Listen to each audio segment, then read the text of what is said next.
घेण्याची प्रक्रिया जटिल असल्याचं मुंबई महापालिकेचे आयुक्त सीताराम कुंटे यांनी सांगितले। रेसकोर्समधील महापालिकेच्या मालकीच्या भूखंडावर अनेक खात्यांचं आरक्षण आहे, त्यामुळे ताब्यात घेण्याच्या प्रक्रियेला विलंब लागणार असल्याचं त्यांनी स्पष्ट केलंय। पालिकेतल्या गटनेत्यांचा अहवाल राज्य सरकारकडे पाठवण्यात आला असून याबाबत राज्य सरकार काय तो निर्णय घेईल असंही त्यांनी नमूद केलंय। त्यामुळे आता सर्व लक्ष राज्य सरकारच्या अर्थातच मुख्यमंत्र्यांच्या भूमिकेकडे लागलंय। भूखंड ताब्यात घेण्याची प्रक्रिया जटिल असल्यामुळे हा भूखंड ताब्यात घेण्यासाठी वेळ लागणार असल्याचं मुंबई महापालिकेचे आयुक्त सीताराम कुंटे यांनी सांगितले। आज महालक्ष्मी रेसकोर्सची लीज संपतेय। रेसकोर्सचा भूखंड लगेचच ताब्यात घेणं कठीण असल्याचं सांगितलंय।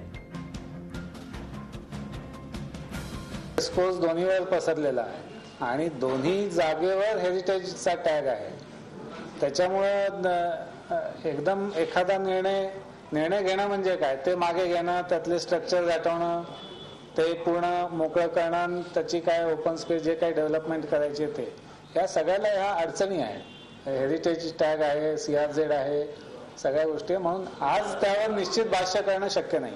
कुठल्याही लेसीने त्याची जेव्हा परत करायचं ते नाही केलं तर त्याला काढून टाकण्यासाठी 105B ची तरतूद आहे।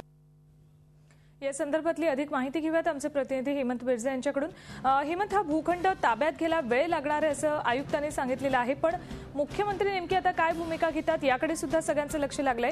पण एकंदरीत हा भूखंड ताब्यात घेण्यासाठी संपूर्ण प्रक्रिया पूर्ण करण्यासाठी किती कालावधी जाण्याची शक्यता आहे?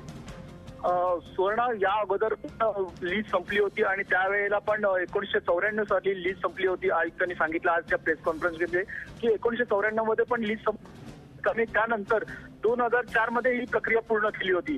म्हणजे ही प्रक्रिया खूप मोठी आहे आणि त्याच्यासाठी ही जटिल प्रक्रिया पूर्ण करण्यासाठी महापालिकेला संपूर्णपणे राज्य सरकारला सहकार्य करावं लागेल आणि राज्य सरकारचा जो निर्णय असेल तो अंतिम निर्णय असेल अशा पद्धतीचे आज त्यांनी सांगितलं। कारण हा जो भूखंड आहे, जो रेसकोर्सचा जो भूखंड आहे तो 5,96,000 क्षेत्रफळाचा जो आहे तो स्टेट गव्हर्नमेंटचा आणि 2,55,000 क्षेत्रफळाचा आहे तो BMCचा आणि ही जी जागा आहे ती CRZच्या मध्ये काही हिस्सा आहे। बरोबर आहे हेमंत, एकंदरीत हा भूखंड ताब्यात घेण्यासाठी मोठा कालावधी जाणार आहे आणि त्यामुळेच आता मुख्यमंत्री याबाबत काय भूमिका घेतात याकडे सगळ्यांचं लक्ष लागलंय। धन्यवाद या संपूर्ण माहितीबद्दल। झी 24 तास, एक पाऊल पुढे।